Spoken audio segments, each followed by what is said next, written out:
Salut tout le monde, on est dans la vidéo du lundi pour les gens qui sont confinés. On est tous en stress. Il y en a beaucoup de personnes qui envoient des messages. Je vois les gens sur Wanted. Je vois beaucoup de gens qui disent mais qu'est-ce qu'on va faire? On n'arrive plus. Le télétravail vous ronge. Vos sorties qui sont conditionnées au rythme de vie de toute une population finalement. La liberté est réduite finalement. C'est une liberté conditionnée et conditionnelle. Donc on se pose des questions, comment faire, comment retrouver un peu de joie, comment ne pas sombrer. Eh bien, les psychiatres ont sorti quelque chose. Il y a une théorie d'un certain docteur Neveu qui est la théorie simple des 3 P. Alors c'est quoi la théorie des 3 P? Tout simplement, il y a plaisir. Alors, il faut que vous investissez tout votre temps libre, tout votre temps même qui est occupé dans le plaisir. Retrouvez le plaisir dans des choses simples. Et le deuxième P, c'est personnel. J'ai un doute, hein, c'est personne tout simplement. Vous revenir finalement à l'interaction sociale basique, c'est-à-dire que vous ne pouvez pas les voir, mais vous pouvez les téléphoner.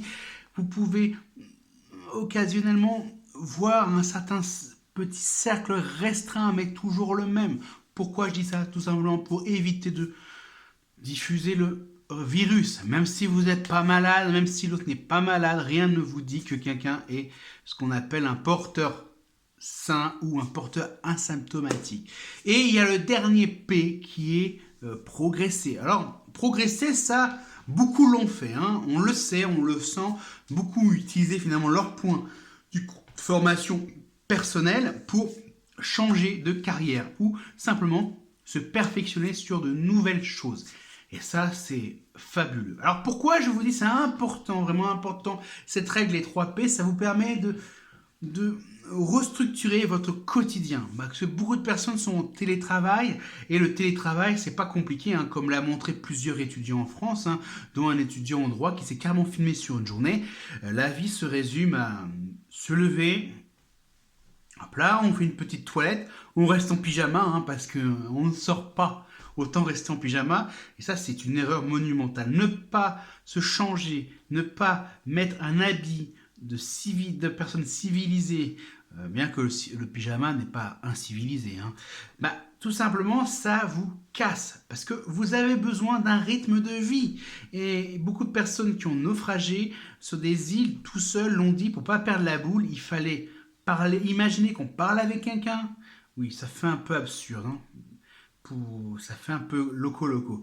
Et se crée un rythme de vie. Bien souvent, on dit le soir, hein, ou le midi, quand on mangeait, on s'habillait en tenue du dimanche pour se créer un rythme de vie. C'est d'ailleurs, c'est même pour cela que dans la grande caricature dans les prisons, on voit des gens qui prennent des bâtons et à chaque fois qu'ils vont se coucher, ils font un bâton supplémentaire et à chaque fois qu'ils ont 7 bâtons, ça fait une semaine. Et quand ils ont une semaine, au bout de 30 bâtons, ça faisait un mois. Tout simplement parce que lorsqu'on n'a plus la notion du temps, parce qu'elle n'est plus rythmée par des événements sociaux, des événements divertissants, on perd progressivement la boule. Parce qu'on a besoin de sortir, on a besoin de voir du monde, on a besoin de rencontrer des gens. Et là, en fait, on ne le peut plus. Donc, pourquoi les 3 P sont essentiellement importants? C'est tout simplement parce que ça vous permet de réinvestir. Parce que beaucoup de personnes se sentent frustrées, beaucoup de personnes se sentent démunies, beaucoup de personnes se sentent mal. Et pourquoi ce sentiment-là? Parce que déjà nous sommes dans une période d'incertitude et deuxièmement on ne sait pas comment faire, on ne sait pas combien de temps ça va durer, et comme on ne sait pas combien de temps ça va durer, on a des idées noires, on ne peut plus se projeter dans l'avenir, on ne peut plus construire, et ça c'est difficile. Les 3 P vous permettent simplement déjà de restaurer un lien social avec des gens avec qui vous avez peut-être perdu un peu ce fameux lien magique. Et d'ailleurs, pendant le premier confinement, beaucoup de personnes ont dit je n'ai jamais téléphoné autant à ma mère ou je n'ai jamais téléphoné autant à mes cousins. Oui, parce qu'on s'est rendu compte que c'était essentiel. On avait besoin de ça, on avait besoin de recréer du lien avec les gens. Et puis après, le plaisir, ça permet du coup dans une journée de se dire tiens, quand j'ai fini de faire mon télétravail, je vais jouer avec les enfants à un jeu de société ou je vais faire une partie de Mario Kart à la console. Et puis après, personnel. vraiment faire du travail personnel, des développement personnel, étudier, apprendre de nouvelles choses, ça permet du coup de vous dire, finalement, ce temps qui m'est modifié, qui m'est volé, je le réinvestis pour devenir quelqu'un de meilleur, quelqu'un de plus cultivé, ou quelqu'un qui a de nouvelles connaissances, ou peut-être changer ma vie. Alors il y a beaucoup de gens que j'ai vu autour de moi qui ont osé faire quelque chose. Ils se sont formés genre au métier de la relaxation, ils se sont formés à la sophrologie, ils se sont formés au tarot. J'ai même vu des amis qui pratiquaient déjà le tarot, hein, comme ça, à droite à gauche, mais se sont inscrits à des programmes américains et canadiens, et maintenant elles ont carrément elles ont arrêté leur vie de secrétaire pour devenir voilà quoi, elles font dans les arts divinatoires. Finalement, s'il n'y avait pas eu le premier confinement, elles n'auraient jamais osé parce que leur temps a été chamboulé et ils ont réinvesti finalement toutes ces pulsions négatives dans quelque chose qui leur permettait de voir les choses différemment.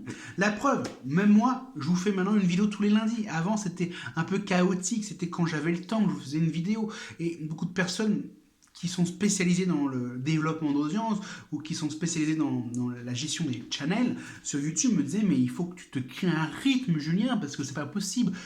À faire des vidéos comme ça au coup par coup, déjà tu ne crées pas le rendez-vous, tu ne crées pas l'attente, et on est comme ça, on est dans l'expectative. Et d'ailleurs c'est vrai, j'ai remarqué une chose, c'est que depuis que je poste mes vidéos de manière régulière, j'ai ce qu'on appelle une durée moyenne de visionnage qui est en hausse. C'est-à-dire qu'avant j'étais sur 30 secondes en moyenne, maintenant je suis à 2,40, 3,40 pour certaines vidéos.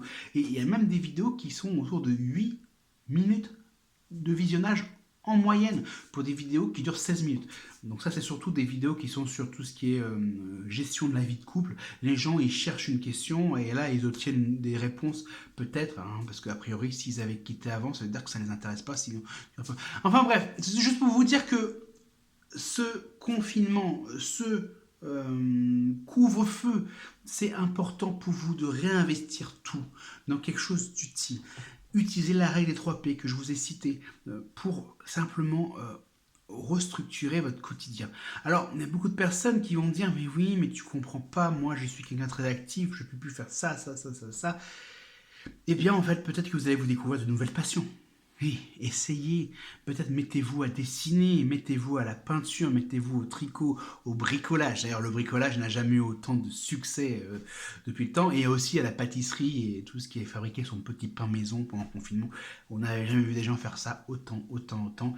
Eh bien, faites-le, investissez cette énergie, ne laissez pas cette énergie venir vous broyer, ne laissez pas cette énergie de frustration se transformer en idée noire.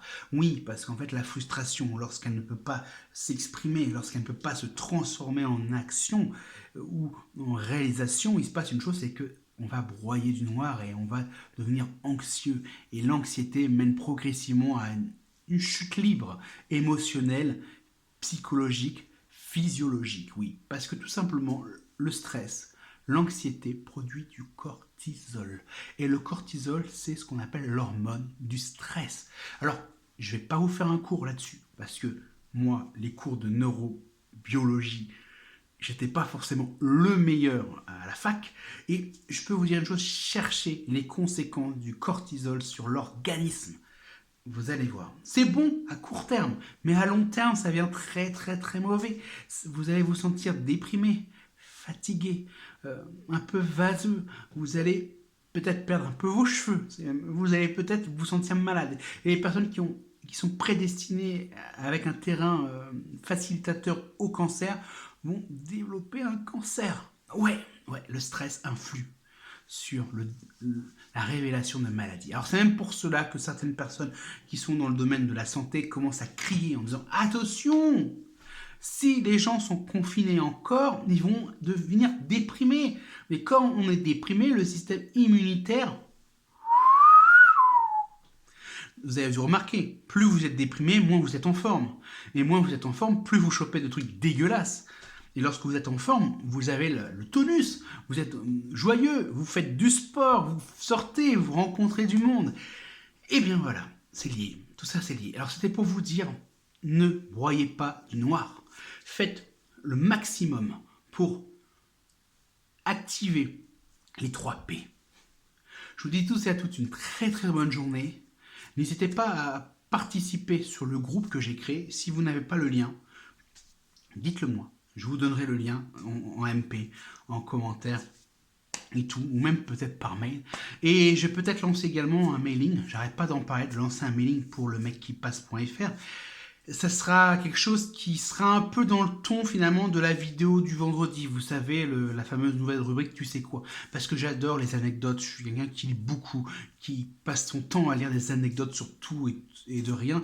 Moi par exemple l'histoire d'une chanson c'est quelque chose qui me fascine, d'ailleurs j'en parle énormément sur directactu.fr, donc direct-actu.fr, et sur le mec qui passe pareil, les anecdotes sur les expériences sociales, les anecdotes sur la découverte de quelque chose, ça me fascine et j'adore communiquer ça. Et les gens qui me connaissent personnellement le savent que je passe mon temps à sortir des trucs, souvent parfois complètement loufoques, que tout le monde s'en fout, mais qui peuvent parfois dire oh purée, c'est un surprenant quoi. Parce que c'est comme ça, je dévore ça. J'étais dans une famille où on lisait beaucoup, où on allait au musée, on sait beaucoup de choses culturelles et scientifiques. Donc ce qui fait que j'ai eu vraiment cette chance-là d'avoir les deux pôles, quoi. Et même dans mes études, vous vous rendez compte, j'ai fait une 4e, 3e SVT, puis après je suis parti en lettres au lycée, c'est-à-dire que j'ai fait vraiment un bac cinéma audiovisuel avec option art plastique.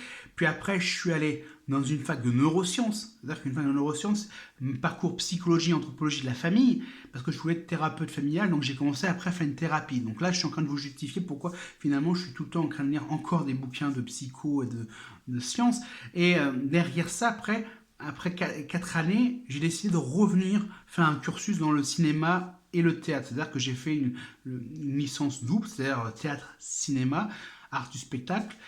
Puis j'ai fait le Master 1 que j'ai validé sur un mémoire sur l'évolution de la représentation de la femme au sein de la société de 70 à 80. En réalité, c'est 68, 85, mais bon, fallait que ça soit plus simple, plus digeste. Et donc dedans, je parle de la nouvelle vague, je parle de l'évolution du droit de la femme, de la société, l'arrivée du divorce, la pilule contraceptive, le droit d'avoir son propre compte en banque, le fait d'être majeur réellement, ne plus dépendre d'un homme, et tout cela. Et aussi, je parlais légèrement de la conséquence sur l'homme qui progressivement a perdu sa place dans la société de chef de famille pour devenir finalement collaborateur dans sa propre famille.